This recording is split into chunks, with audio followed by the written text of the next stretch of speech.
Welcome to the deep dive. Today, we're digging into something pretty puzzling in the U.S. job market. Mm, There's this term, frozen, floating around suggesting things are, stuck. right. But at the same time, we're seeing this big jump in unemployment applications, specifically from federal workers. It feels contradictory. It really does. And this actually came up because one of you flagged a CNN business article for us. The job market is frozen. That's not a good sign for DOGE casualties. Yeah, that headline captures the tension. So our mission here, for you listening, is really to connect these different pieces. Why does the labor market feel both static and like there's this specific upheaval happening, especially in government jobs? So what's the bigger economic picture behind it all? Exactly. We're aiming for those aha moments, trying to make sense of it. Okay, so let's start with that core idea. A frozen labor market. What does that actually look like? Well, what's helpful here is how Allison Shrivastava, an economist at Indeed, describes it. It's not just about the headline unemployment number. No. She paints this picture where businesses are pulling back on hiring new folks. Right. People who have jobs are, well, tending to stay put more. Holding on tight. Yeah, exactly. And if you do become unemployed, you're finding it takes longer, maybe significantly longer, to find that next job. So less churn overall. Much less movement than usual. Yeah. It's a market that feels, well, stagnant. Right. So it's not necessarily like massive, widespread layoffs hitting everywhere at once, at least not yet. The article did mention initial unemployment claims. I think for the week ending March 22nd, they were actually down a bit, 224,000. That sounds, on the surface, pretty stable. And that's the first part of what Joe Brusuelas, an economist at RSMUS, calls these two separate worlds. Okay, two worlds. Yeah, those initial claims figures, they do suggest some stability. And he thinks that's because companies are being really careful with the workers they already have. Because it's still hard to hire. Exactly. It's still a relatively tight labor market overall. They seem hesitant to let people go if finding a replacement is going to be tough or expensive. But, okay, here's the other side of that coin then.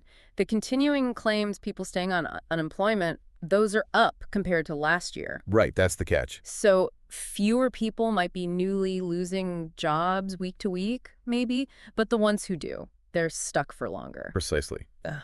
And that really reinforces this frozen idea, doesn't it? Opportunities just aren't popping up as quickly. Yeah, it really does. So what were the initial thoughts on why this is happening? Why the slowdown? Well, initially, economists were pointing to a few usual suspects, you could say. Like what?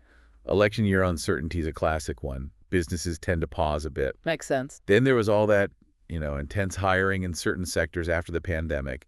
Tech, finance. Oh, yeah, the boom. Right. So now there's a bit of an adjustment, a recalibration after maybe some overhiring. And, of course, you can't ignore high inflation and, crucially, the high interest rates from the Federal Reserve. Right. The Fed's actions are designed to cool things down. Exactly.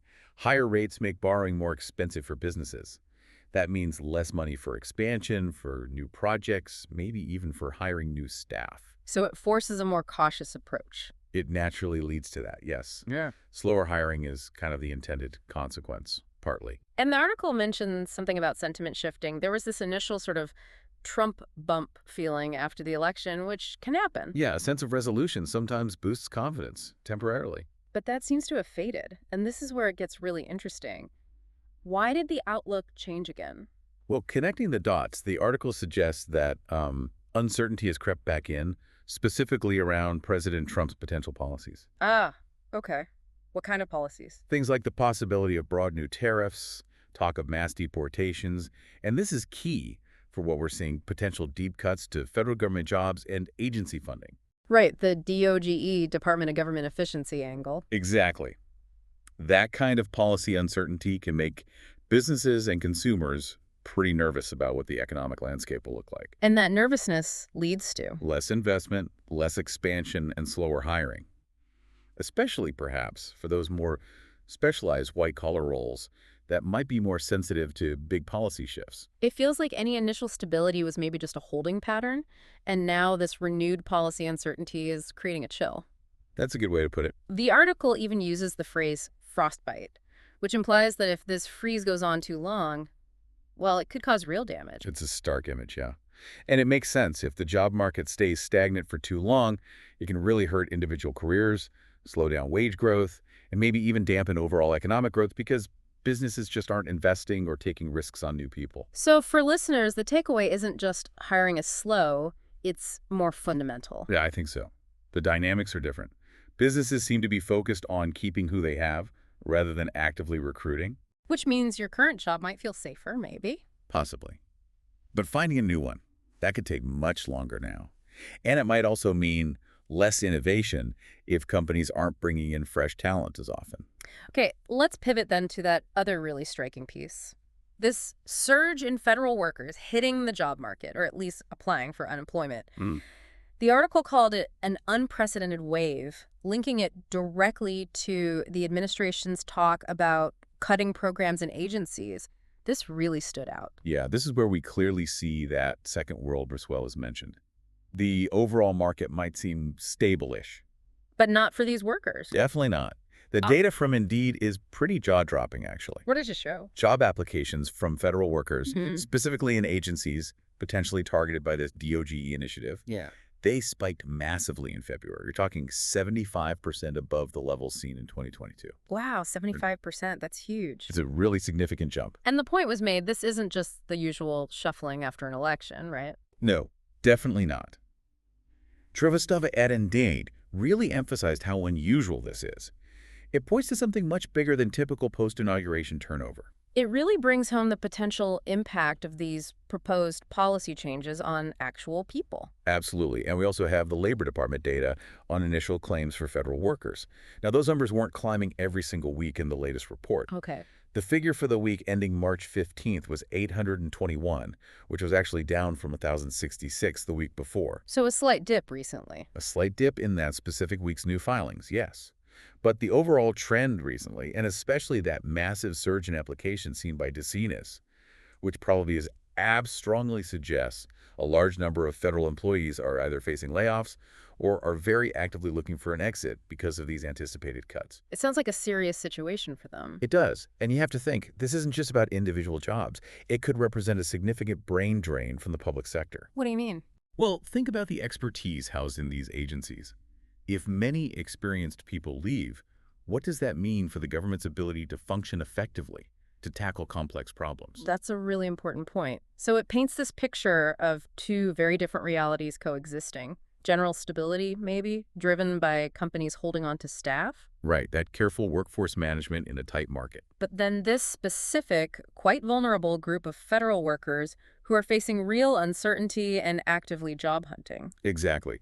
And the article even gave a little flavor of who these federal job seekers are. It mentioned keywords popping up in searches, things like horticulture, employee relations, policy analyst. Huh. So quite specialized roles. Very diverse, often highly specialized skills.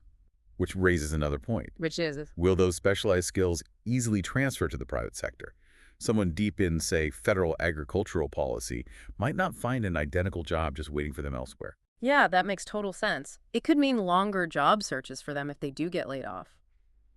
Okay, let's zoom back out a bit to the wider economy. How exactly does this uncertainty about Trump's policies slow down hiring, especially in those white-collar jobs we mentioned? Well, think about it from a business perspective. If you're a company leader and you're unsure about future trade rules because of potential tariffs, Okay. or you think regulations might change drastically, or government contracts or funding might dry up, are you going to make big commitments to hiring new, expensive staff? Probably not. You'd wait and see. Exactly. It acts like a brake. You become much more hesitant, especially for roles tied to longer-term plans or growth, which often includes those specialized white-collar positions. And how does the whole post-pandemic tech hiring boom and bust fit in? The article touched on that too. Yeah, that's definitely part of the mix for the white-collar slowdown. Yeah. Remember that huge surge in hiring in tech, finance, consulting, Yeah. driven by remote work, shifting habits. Oh, definitely. Seemed like they couldn't hire fast enough. Right. And then came the correction. Many companies realized they'd hired too many people too quickly. The layoffs. The layoffs, yeah. So that increased the number of skilled white-collar workers looking for jobs, making that part of the market more competitive, which adds to that frozen feeling, because it just takes longer for people to land roles. But it's not frozen everywhere, right? Yeah. The article did point out some bright spots. That's true. We're still seeing job gains in places like healthcare. Always seems to be demand there. Pretty much, yeah. Driven by long-term things like the aging population. Also, leisure and hospitality are still adding jobs, recovering from the pandemic lows. People going out again. Exactly. And interestingly, state and local government hiring was also mentioned as growing. So different drivers for those sectors. Yeah, they often operate on different cycles or respond to different pressures than, say, tech or finance or sectors sensitive to federal policy uncertainty. And we have to circle back to the Fed again, I suppose. Their interest rate hikes are meant to slow everything down eventually, aren't they? Absolutely. Yeah. That's the explicit goal. Cool the economy to control inflation.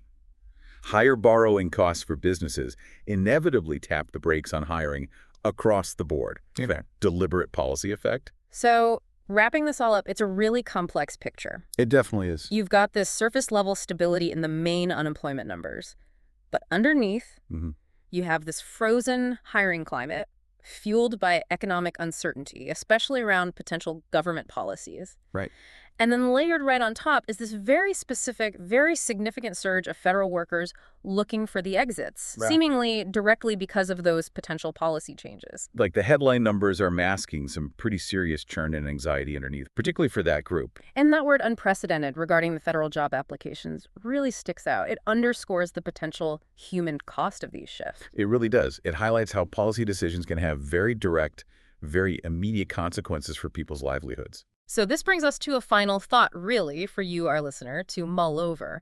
Given these dynamics, this stable but frozen market, combined with this displacement of federal talent, what are the longer-term effects likely to be? For the skills mix available in both the public and private sectors, how could this period end up reshaping career paths or even the pace of economic growth down the line? It really makes you think about that interplay, doesn't it, between top-down government policy and the individual economic decisions people make every day. It certainly does. Thanks for taking this deep dive with us today.